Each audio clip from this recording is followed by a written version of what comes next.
Inventory Costing and Capacity Analysis, biaya persediaan dan analisis kapasitas. Apa itu Inventory Costing dan Capacity Analysis? Akan kita bahas di video kali ini.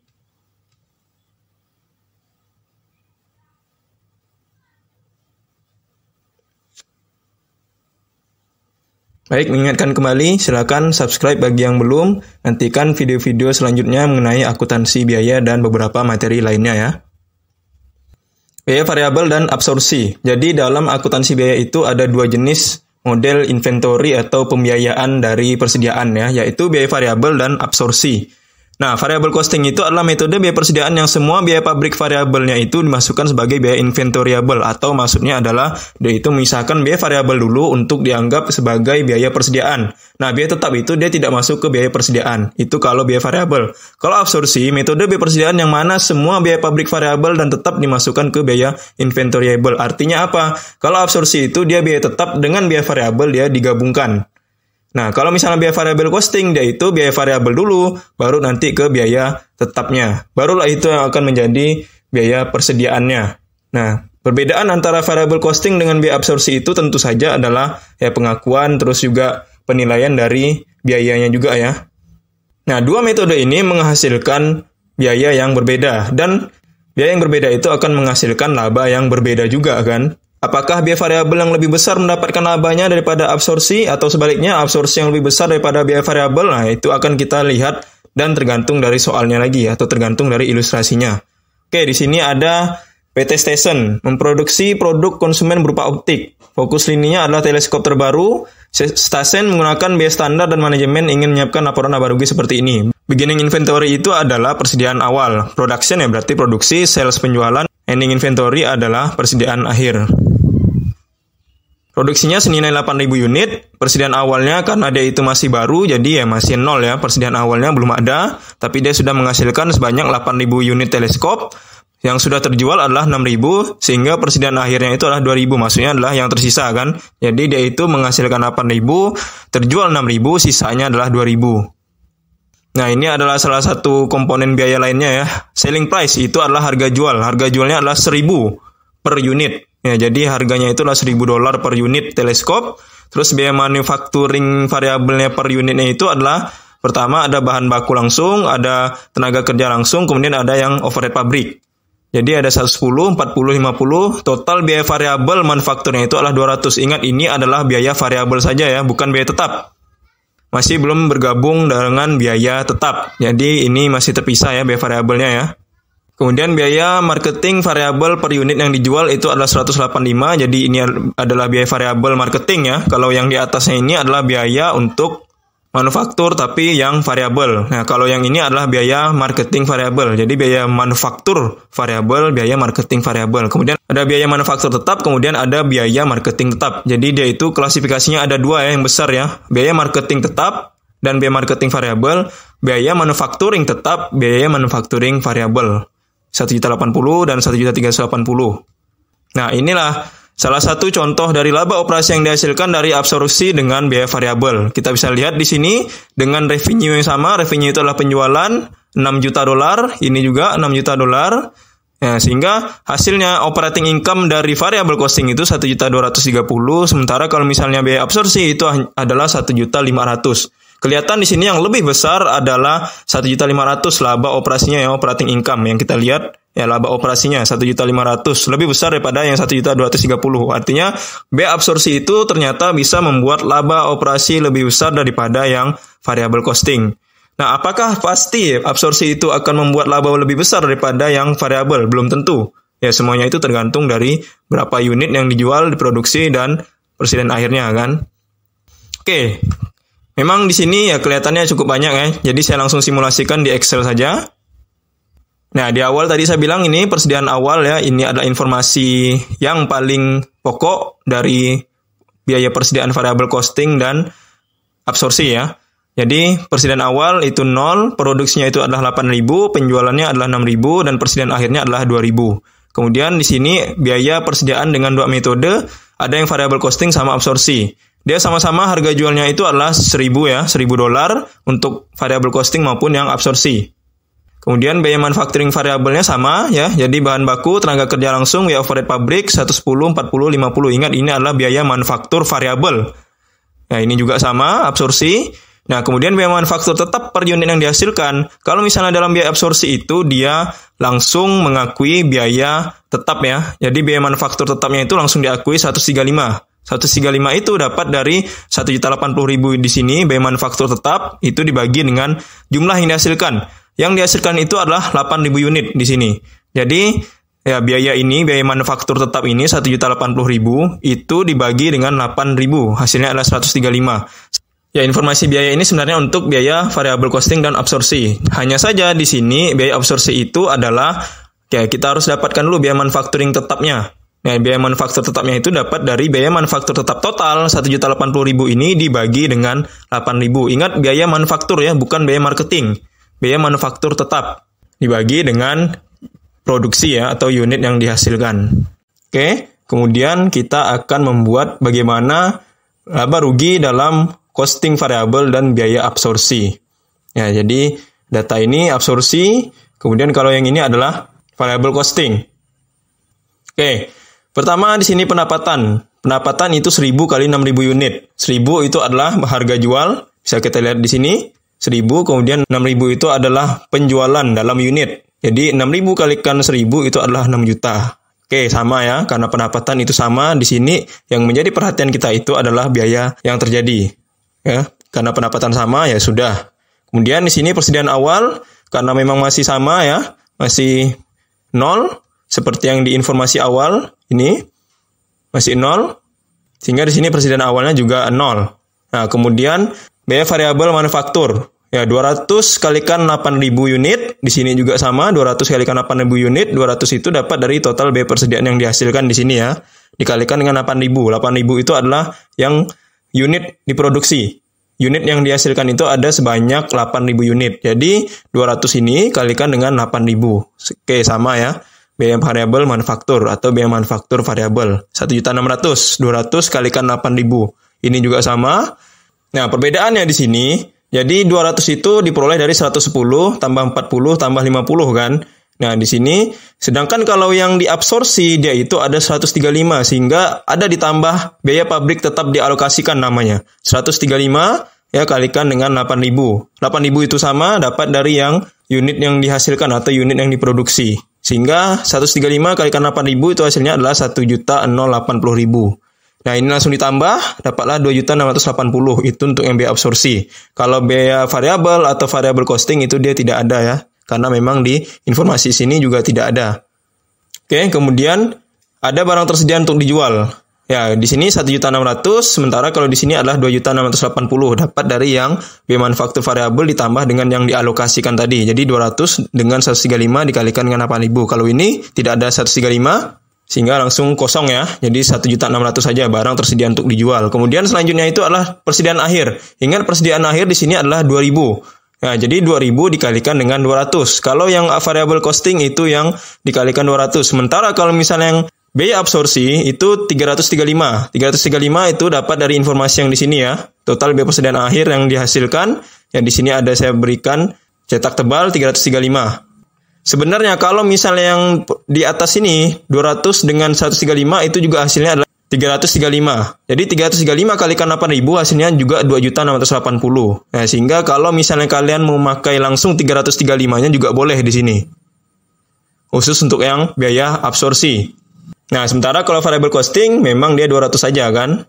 Jadi terserah, boleh juga dipecah dari 200 dan 135 baru dikalikan 8.000 atau di bawahnya juga 200 dan 135 kalikan 2.000 boleh. Tapi di sini ya kalau misalnya yang sudah saya buat persediaan akhirnya aja yang digabung. Kalau yang di atasnya ini dipisah saja 200 dan 135. Di bawahnya langsung 335.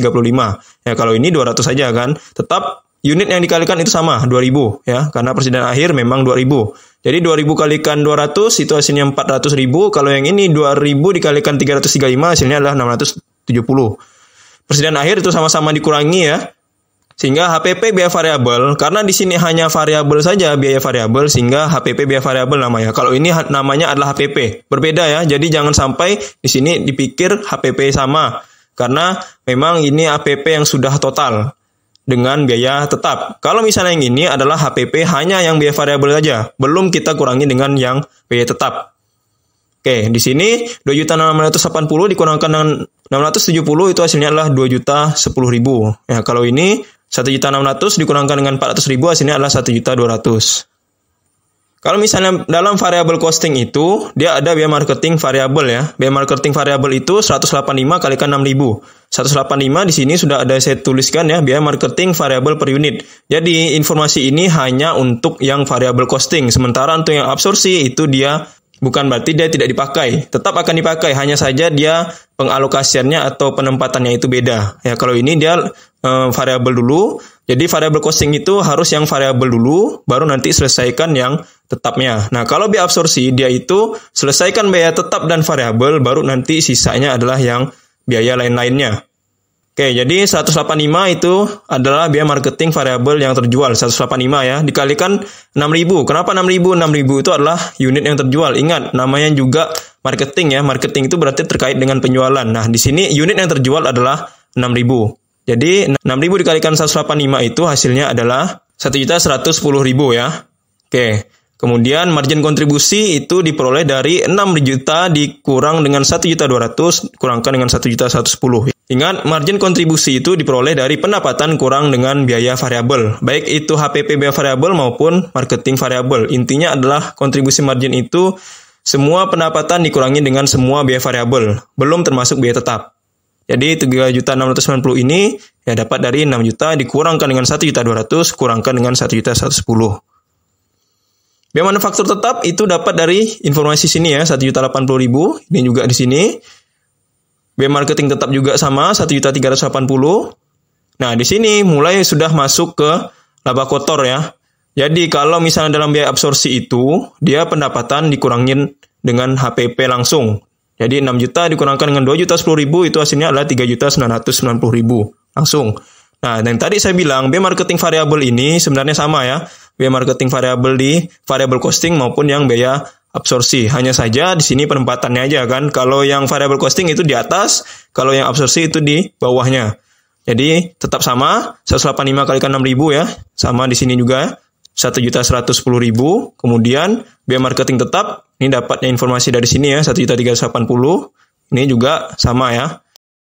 Nah, di sini kalau biaya absorpsi, laba kotor dikurangkan dengan biaya marketing variabel dikurangkan dengan biaya marketing tetap, 3.990 dikurangkan dengan 1.110 dikurangkan dengan 1.380. Hasilnya adalah 1.500. Sementara kalau laba operasi di variable costing itu dapat dari 3.690 dikurangkan dengan 1.080.000 dikurangkan dengan 1.380. Sebenarnya kalau yang di sini biaya manufaktur tetap itu juga di sini ya. Sebenarnya biaya marketing tetap di sini sama ya, 1.380 ya, ini juga sama. Ya, sehingga di sini laba operasinya itu adalah 1.230 di dalam variable costing. Kalau dalam biaya absorpsi itu 1.500.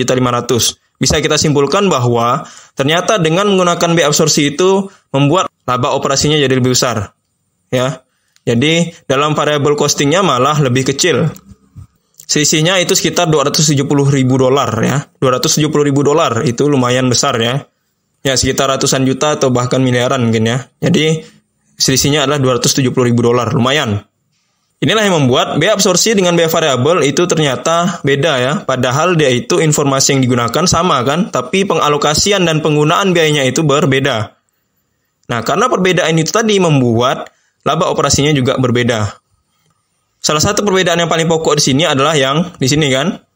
Biaya manufaktur variabel dan biaya pabrik tetap dialokasikan ya. Yang di sini ya, ini yang salah satu yang paling mencolok. Ya, kalau di sini langsung saja biaya variabel manufaktur, sementara kalau di sini tidak ada biaya pabrik tetap dialokasikan. Kalau di sini ada. Kemudian barang tersedia untuk dijualnya juga. Ya, apalagi ditambah dengan persediaan akhirnya. Di sini hanya 200, sementara kalau di sini senilai 335 ya. Nah, di sini salah satu perbedaan yang paling nampak. Sisanya biaya marketing variabel di sini juga sama ada. Kemudian biaya manufaktur tetap di sini juga sama ya, 1.080.000, kemudian biaya marketing tetap 1.380. Ya, jadi bisa dibilang ini ada beberapa yang sama, ada beberapa juga yang beda ya. Jadi ada sedikit perbedaan, ada juga beberapa yang persamaan, tapi tetap akhirnya akan berbeda. Bahkan di sini sampai $270.000 ya. Oke. Kemudian biaya manufaktur yang dikeluarkan di sini adalah 2.010.000 untuk yang absorpsi, sementara kalau untuk yang biaya variabel itu adalah 2.280.000. Oke, jadi ini adalah ilustrasi dari yang ada di slide tadi. Nah, kalau di slide ini memang dalam bahasa Inggris ya, maka dari itu memang sudah saya berikan ilustrasi atau simulasi dengan menggunakan Excel tadi, pakai bahasa Indonesia. Sebenarnya memang dalam bahasa akuntansi biaya itu paling sering ketemu istilah bahasa Inggris. Sebenarnya penjelasan yang tadi, 270.000 ya. Nah, sudah terlihat bahwa kalau misalnya menggunakan absorpsi itu ternyata lebih tinggi laba operasinya daripada yang variabel. Ya, selisihnya sampai $270.000. Dalam tabel ini sebenarnya membuat kita lebih memahami ya, kenapa sih atau bagaimana sih caranya. Oke, kita bisa lihat variable costing dengan absorpsi ya. Ya, unit sold itu adalah unit yang terjual. Bagaimana kalau misalnya kita itu ingin mensimulasikan 6.000, 7.000, dan 8.000. Nah, ini adalah persediaan akhirnya 2.000, 1.000, dan 0 ya. Sama. Nah, kalau di sini included in inventory, jadi 0 semuanya. Kalau misalnya yang variable costing, sementara kalau yang biaya absorpsi itu dia 135 ya. Jadi yang 1.080.000 dibagi dengan 8.000 unit tadi ya. Jadi 270.000, kemudian ada yang 135. 135 dikalikan dengan ending inventory ya. 135 kalikan dengan 2.000. Nah, kalau misalnya yang 135 itu dapat dari 135 dikalikan dengan 1.000. Jadi, kalau misalnya variable costing itu dia 0 semua, sementara kalau misalnya yang di absorption costing atau di biaya absorpsi itu dia berbeda-beda. Jadi, tergantung dari persediaan akhirnya. Nah, ini bisa kita lihat 270 ya, 135 dikalikan dengan 2.000. Terus, kalau misalnya yang berikutnya adalah 135 dikalikan dengan 1.000. Jadi, dapatlah 135.000. Ya, kalau ini 0 ya, memang ya. Nah, bisa kita lihat juga di sini amount expense atau yang dibebankan itu adalah 135 dikalikan dengan unit sold atau yang 6.000 ya. Jadi 135 dikalikan 6.000 hasilnya adalah 810. Nah, kalau yang berikutnya itu 7.000 dikalikan dengan 135 hasilnya adalah 945. Kemudian yang 8.000 dikalikan dengan 135 itu hasilnya adalah 1.080.000. Nah, bagaimana kalau misalnya membandingkan laba rugi itu selama 3 tahun? Jadi 2012, 2013 dengan 2014. Nah, kalau misalnya seperti ini berarti dia akan lebih banyak lagi. Analisanya lebih banyak lagi yang harus diperhitungkan. Oke, ini yang tadi ya, 8.000, 0, 8.000, 6.000, dan 2.000. Ini masih sama ya. Jadi, produksi yang aktual itu 8.000, penjualan yang 6.000, kemudian persediaan akhir adalah 2.000. Nah, persediaan akhir di tahun 2012 itu akan menjadi persediaan awal bagi di tahun 2013 ya. Jadi, akhir 2012 itu akan menjadi awalnya 2013. Makanya di beginning inventory atau persediaan awal ini adalah 2.000. Kemudian actual production itu adalah 5.000 ya. Ini adalah data yang diberikan. 6.500, 500. Ini juga sama. Persediaan akhir di tahun 2013 akan menjadi persediaan awalnya pada tahun 2014 atau 2000 selanjutnya ya. Jadi, ya, akhir 2013 menjadi awalnya 2014. Ya, ini juga sama. Nah, di sini bisa kita lihat bahwa ya memang kecil ya. Kecil. Sebenarnya ilustrasinya itu hampir sama dengan yang tadi. Ya, jadi menggunakan data yang ada di sini, kemudian juga ada menggunakan biaya yang variabel per unit itu sebenarnya sama. Hanya saja di sini bedanya itu dia sampai 3 tahun. Kalau yang tadi yang kita contohkan hanyalah 1 tahun saja, tapi menggunakan 2 metode. Ada variable costing sama absorpsi. Ya, 1 tahun. Nah, kalau ini dia 3 tahun, ada 2 metode. Berarti dia ada 6 yang harus dibuat. Ya. Oke, langsung aja kita lihat di sini ya. Karena sebenarnya simulasi mencarinya itu sama, atau simulasi menghitungnya sama. Nah, kita review kembali ya. Jadi 1.230.000 untuk yang variabel, absorpsi itu 1.500.000. Pada tahun 2013, biaya variabel itu 1.537.000. Kemudian menggunakan biaya absorpsi itu menjadi 1.335.000. Ingat, ini adalah laba operasi ya. Jadi laba operasinya untuk yang 2013 menggunakan variabel itu 1.500.000, sementara kalau misalnya menggunakan absorpsi itu 1.335.000. Begitu juga dengan yang 2014, variable costing itu 2.152.500, kalau yang absorpsi itu adalah 2.490. Nah, makanya tadi saya bilang, jadi semuanya ini bukan berarti absorpsi pasti akan menghasilkan laba lebih besar daripada variabel, atau variabel pasti akan lebih besar daripada yang absorpsi. Tidak juga, bisa kita lihat di sini. Kalau tahun 2012 memang absorpsi lebih besar ya labanya ya, 1.500.000 ya. Sementara kalau yang variabel itu adalah 1.230.000. Kemudian pada tahun 2013, 1.537 untuk yang variabel. Sementara yang absorpsi itu adalah 1.300.000. Nah, ternyata di sini menggunakan yang variabel itu mendapatkan laba yang lebih besar, 1.500.000 ya. Kalau ini hanya 1.300.000. Kemudian pada tahun 2014 itu 2.152 laba operasinya menggunakan metode variable costing. Sementara menggunakan absorpsi itu adalah 2.490, menghasilkan absorpsi yang lebih besar daripada yang variabel ya. Nah, makanya memang semuanya ini bukan berarti absorpsi pasti akan lebih besar atau variable costing pasti lebih besar. Jadi dia itu tergantung dari persediaan awal, persediaan akhir, penjualan, dan harga jualnya juga. Oke, kalau ini adalah selisihnya ya. Jadi kalau tahun 2012 itu 1.500.000 absorpsi, variabel 1.200.000. Selisihnya adalah 270. Sementara kalau misalnya tahun 2013 itu absorpsi 133, variabel adalah 15. Selisihnya adalah 202 ya. 1335 dikurangkan dengan 1537, hasilnya adalah 202. Minus. Nah, kalau dalam kurung itu berarti minus ya. Nah, sementara tahun 2014 itu absorpsi 2490 dengan 2152 variabel ya. Hasilnya adalah 337. Jadi 2490 dikurangkan dengan 2152. Ya, ini sebenarnya pembahasan dari selisih tadi ya, tahun 2012, 2013 sampai 2014 menggunakan metode absorpsi dan variable costing. Ya, kalau ini adalah perbandingannya antara biaya variabel dengan biaya absorpsi. Biaya pabrik tetap dimasukkan, kalau variable costing dia tidak, sementara kalau biaya absorpsi itu ya. Varians tidak, kalau biaya absorpsi itu ya. Biaya absorpsi dan kinerja manajemen. Costing ini untuk pelaporan eksternal, namun juga kadang untuk internal. Jauh lebih efektif dan tidak membingungkan para manajer dalam menggunakan metode biaya persediaan. Absorpsi juga lebih dapat menyesuaikan dengan tingkat produksi daripada yang variabel ya. Memang kalau misalnya absorpsi itu dia memasukkan biaya tetap langsung ya, sementara kalau variabel dia itu tidak memasukkan biaya tetap dulu. Dia masukkan biaya variabel dulu baru yang tetapnya. Di variabel costing berapapun tingkat produksinya, biaya tetap pabriknya tidak disesuaikan dengan tingkat produksi. Dan ini dapat mencegah manajer mempercantik ukuran kinerja mereka atau bisa dibilang ya semacam manipulasi laba lah ya dengan adanya metode absorpsi dan variable costing ini. Nah, sedangkan laba yang dilaporkan ke investor sebenarnya kurang, mengukur semua biaya sumber daya pabrik baik itu variabel maupun tetap. Karena perusahaan menggunakan informasi biaya persediaan untuk keputusan jangka panjang, seperti pemberian harga dan bauran produk. Ya, jadi kalau misalnya kita itu menggunakan costing absorpsi dan costing variabel itu juga untuk harga ya, untuk penetapan harga. Jadi kalau misalnya harga itu seperti ini, apakah biayanya itu akan semakin besar atau bagaimana? Costing ini memungkinkan manajer meningkatkan laba operasi di periode yang produksinya meningkat, meskipun tidak ada permintaan pelanggan, sehingga dapat membuat insentif atau bonus manajer itu meningkat, terus meningkatkan harga saham juga. Agar dapat mengurangi terjadinya seperti ini, perusahaan menggunakan variable costing. Variable costing itu memfokuskan perhatian pada membedakan biaya pabrik, variabel, dan tetap. Bedakan ini untuk jangka pendek, tapi kalau untuk jangka panjang itu menggunakan absorpsi.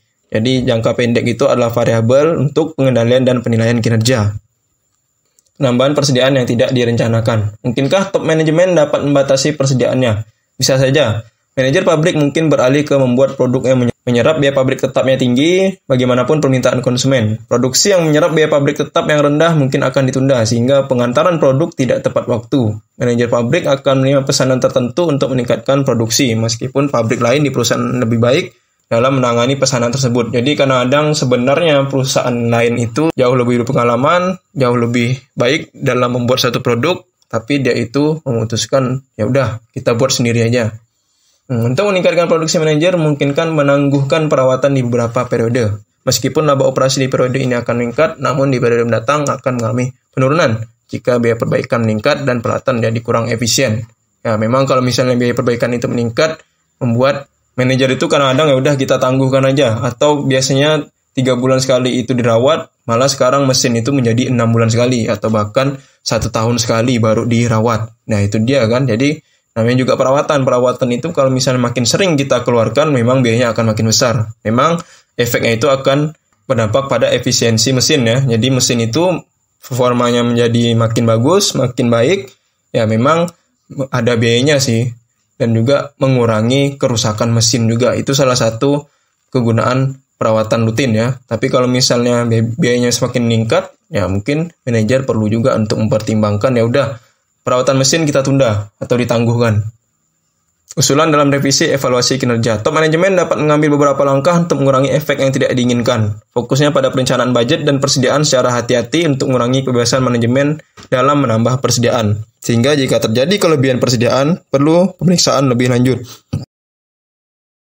Perbandingan dari metode biaya persediaan alternatif. Variabel dan absorpsi mungkin digabungkan dengan costing standar, normal, dan aktual. Variabel costing itu kontroversi di kalangan akuntan, bukan karena perdebatan mengenai perlunya menggambarkan perencanaan, namun karena menyinggung pelaporan ekstern. Akuntan yang menggunakan variabel costing membebankan biaya tetap sehingga tidak menjadikan biaya persediaan. Sedangkan akuntan dan absorpsi itu meyakini bahwa biaya pabrik tetap merupakan biaya persediaan, karena untuk menghasilkan barang memerlukan biaya tetap. Nah, costing ini juga bisa lebih diterima. Jadi orang lebih suka memakai yang absorpsi daripada yang variabel. Karena variabel itu lebih kepada intern, sedangkan kalau misalnya yang absorpsi itu dia bisa intern dan ekstern, dan lebih sesuai dengan General Accepted Accounting Principle. Konsep kapasitas tingkat penyebut dan analisis kapasitas biaya tetap. Nah, jadi menentukan jumlah tepat atas pengeluaran dan tingkat kapasitas itu adalah salah satu strategis dan keputusan tersulit. Kalau terlalu banyak produksi itu bisa memenuhi permintaan pasar, tapi biaya yang tidak terpakai itu akan keluar.